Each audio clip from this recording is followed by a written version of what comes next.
have to move to the last speaker and the last contribution, the one from Antonia from Education International.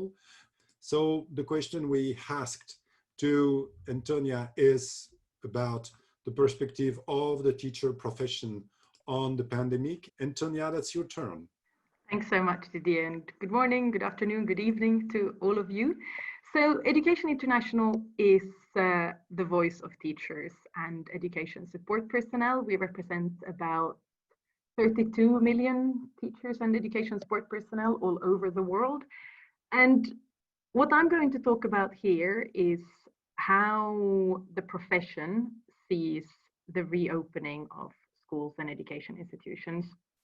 And bizarrely, I'd actually like to start by underlining that in too many countries, educators have struggled to make their voices heard in the conversation around how to deal with the closures to start with, and now in the conversation around how to go about the reopening of schools and education institutions. And what we did, one of the things we've done to assert the voice of teachers and education support personnel was to publish 5 pillars, pillars that the profession thinks have to be addressed for any school to be reopened. So I'm going to talk you through these 5 pillars, and under each of them I'm also going to mention a couple of examples of what unions in different countries across the globe have done. We are actually today launching an exciting document, a kind of further guidance under these pillars, where we're trying to illustrate some of the work that education unions have done. And frankly, it's an impossible task to try to summarize all the work of our members in these past months. So what we've done is that we've gathered some of the examples, and we are promising to update this document as we're moving forward and as the situation also develops. So the first pillar is, of course, engaging in social and policy dialogue. This is all about involving educators and their unions in all of the considerations related to education and COVID-19. So this is about agreeing on the health and safety measures for both students and staff. It's about agreeing on a framework for transitioning back to on-site teaching and learning. And it's about looking at teachers and education support personnel not just as components in an education system, but as human beings, as rights holders, as people that have a right to have a say, that have a right to have their working conditions, their labor rights respected, also in the middle of a pandemic. And examples here, I do want to underline that here's quite a few of both positive and negative examples under this pillar, because as I said, it's been a struggle in many countries. But I wanted to highlight Argentina, which is one of the countries where we've seen a collective agreement looking specifically at the working arrangements in the pandemic. And it includes a concept that we might have to have another webinar about, the right to disconnect, which is a fascinating and an essential conversation to have in these times. Denmark is another country where we've had legislation on what they've called emergency teaching, so very much recognizing that teaching in a pandemic cannot be like teaching in normal times, but this is an emergency situation. And then I wanted to mention Zimbabwe, where the unions actually took the government to court when the government wanted to reopen schools in order to have exams. And the unions were arguing that there is no way we can ensure health and safety reopening at this moment in time. And the unions actually won the court case. And then the next pillar and the next slide is looking at health and safety. Not very surprisingly. And here what we're calling for is really agreement, but also clarity on the hygiene measures, the preventative measures for containing the spread of the virus, but also keeping everybody safe and healthy. And what we've seen is that a lot of schools have struggled to access the equipment necessary to comply with the rules and regulations agreed. So many schools struggling with access to water to start with, not then to mention hand sanitizers, personal protective equipment for teachers has been a struggle in many countries where teachers have been asking for that. Here we're also underlining the necessity for training, so making sure that staff, teachers and education support personnel are aware of and understand what the regulations mean in practice and how it changes impacts on their daily work in school. And here we're also underlining that additional funds and staffing is very likely to be needed. So that has to be ensured. And we've had a couple of examples where additional staff to do some of the cleaning has been ensured. Denmark would be such an example. But we also have a lot of examples of countries where teachers end up using their time to do all of the cleaning. And in many cases, this is actually quite a significant amount of time that has to be devoted to this on a daily basis. And here I could spend a long time mentioning all the countries where unions have put together their own criteria, checklists, guidance. Uganda, the UK, Chile, France, so many unions have published their own checklists. Many have also distributed equipment themselves, such as hand sanitizers, traveled the country to distribute them in different schools. And very many unions have had different support services for teachers. So in Nepal, for instance, there were training workshops where the union was trying to make sure that all the teachers would actually understand how the virus works and at least what we know at the moment about how it works. In the Philippines, the union had a hotline where teachers could report different health and safety problems and where the union could then provide them with advice on how to address these problems in their schools. The third pillar and the third slide, this is looking at equity. And I don't think it comes as a surprise to anyone that it is the already vulnerable students and teachers and education support personnel that have been most affected and who are likely to continue to be the most affected. And while this has been recognized in very many contexts, we are yet to see the specific measures taken to actually address the inequity of systems. So what we're calling for is support structures to support those who are particularly vulnerable. Those, for instance, who have struggled to participate in any of the home-based learning. And there's been a lot of examples, actually, unions working to address the digital divide. For instance, in India, there's been a push where teachers have recorded audio lessons that they have then sent over WhatsApp to the parents so that students who don't have their own devices can still benefit from some of the classes. In Nepal, they put up a special phone line, a toll-free phone line that students sitting exams could use if they had any tech problems, or if they actually didn't have any device at all and wanted to use the phone line to do their exam. We also know, and this goes back to the question that was asked before about indigenous peoples and indigenous students, we know the union in Mexico has produced videos in several indigenous languages to really try to make sure that the different barriers that exist are dismantled.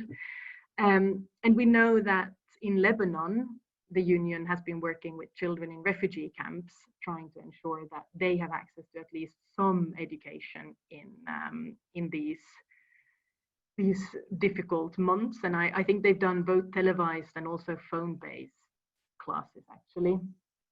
But part of equity is also looking at the groups that are likely to drop out and making sure that there is a framework for identifying those who are at risk or who may already have dropped out, and a strategy for allowing them to come back to education. The fourth pillar, and the fourth slide please, is looking at physical and emotional well-being. And what we've seen is many unions having well-being at the very, very top of their requests and their demands towards their governments. Brazil, Honduras, India. Again, I could spend a long time mentioning countries where this has been really at the top of the demands, and really most of them have been calling for psychosocial support for students as well as teachers. Here we had a survey done in Alberta, Canada, where many teachers reported that the energy and motivation levels of students were decreasing on a weekly basis. So the longer schools were closed, the longer students were expected to learn online, the more tired they got, the less motivated they got. And at the same time, the Alberta teachers were talking about something that they called compassion fatigue among teachers, and just the emotional toll that it takes to see the impact of the pandemic on their students, and struggling to get in touch with many of them, struggling to maintain that regular contact with their students. Many unions have, of course, also looked at workload and the link between workload and well-being. Norway, the Netherlands. In Norway, they also looked specifically at the workload of school leaders. And that's, of course, also a group that has had a considerable increase in workload over the past months. But in our guidance, we also talk about the need to really look at bereavement counselling, for instance, in communities where very many students will have lost someone, and really looking at dedicated psychosocial support and counselling. And of course, this has been a long-term demand for many. And I think many of our members would also report that there's been a decline in the services offered over the past decades, often referring to funding and cuts in funding, specifically in this area. And just highlighting that as both teachers and students, education support personnel return to school, it will be a difficult transition for everyone, and just the need to think about well-being in relation to the transition and the adaptation to new routines, new restrictions, and what that means for our ability to transition back into on-site learning. The last pillar, the fifth one, and next slide please, is about trust and about the professionalism of educators. And here we're really asserting that any framework for transitioning back to on-site education must be built on trust in the professionalism and in the pedagogical practice of the educational workforce. So that should be the guiding principle. And what we would like to see is education authorities engaging with teachers, education support personnel and their unions to really look at how do we transition, how do we find a balance between on-site and online learning in some contexts. How do we ensure quality teaching and learning, as well as well-being, as schools reopen in many parts of the world over the coming months.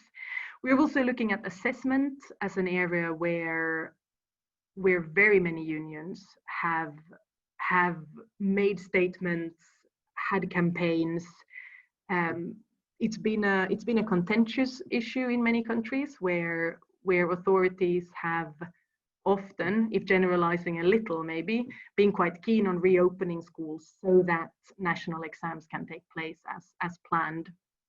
And in many countries, unions have been calling for such exams to be postponed, arguing that knowing the digital divide, knowing how inequitably teaching and learning has been over the past months, having students sit exams now would only further an already dramatic gap. So here I would mention Kenya, I would mention Germany, I would mention the Caribbean Union of Teachers. But I would also, looking at examples, talk more broadly about the work that many unions have done, stepping in when there hasn't been government provided support for teachers. Unions have stepped up and provided all kinds of online trainings, online courses, mentoring, peer-to-peer learning. Many of them have looked specifically at teaching and learning remotely. How can we use online tools? How can we use different platforms? But very many of them have also looked at well-being, at trauma, at that more social side of dealing with the pandemic. And again, workload issues is massive. Many unions have done surveys.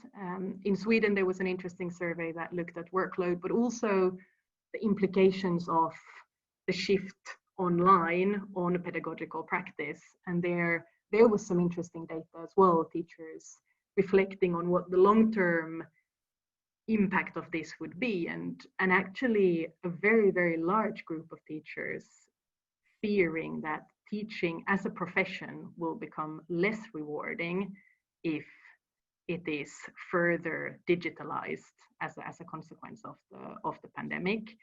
Some were also worrying that the status of the profession was going to decline as a direct consequence of the digitalization.